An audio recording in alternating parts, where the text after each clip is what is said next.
Jsem zapomněla. No co? Napsat Tichošovi, jestli to můžete. Jo, já mu napíšu potom. Jo. Tak mu napíš honem. No, dělej. Ale jak? No tak ať to. Ty vole, to je dobrá fotka. Dělej! Už to mám? Super nebyl. Už to mám? No jasně. Video. Jak drsne? Dá se pokračovat? Jo. Alinka moje. Co je? Nic.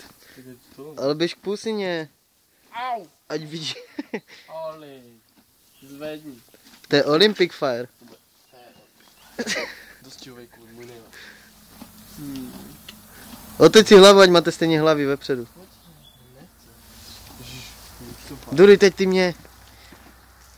Kopítej zvedni. Ukaž, jak se zvedá kopito. Ale tak musíte jako rozbít. Ano. Ano.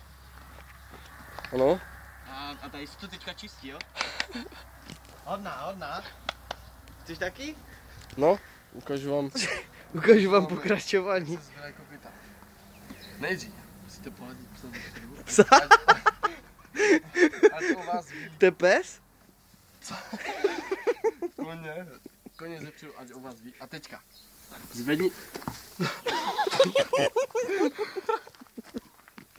Dobrý. A koníček se na tebe vysral. A vidíte ty svaly, děcka. To nic, já jsem ho pustil, protože tady přišel samec a on On to taky kobila. on totiž, Ne. on se miluje, tak jsem musel to. Vykastrovaný hřebe. Ale ona nám čurá. Ještě ten druhý budeš, ne? Co mám? Jirko, Co je? ona nám čurá, tak ukazuju, jak se čurá. Kde? Pár kapek. To není ona, to je hřebet. Ale- Balach. My máme tam toho zadního, ne? No to je hřebet, ale. Tak jo, ale Nevidíš, nevidíš, proč jak říkáš, že ona čůra? ty vole, pojď se podívat, nevidíš, že u ní jsou mokré fleky. Za ní.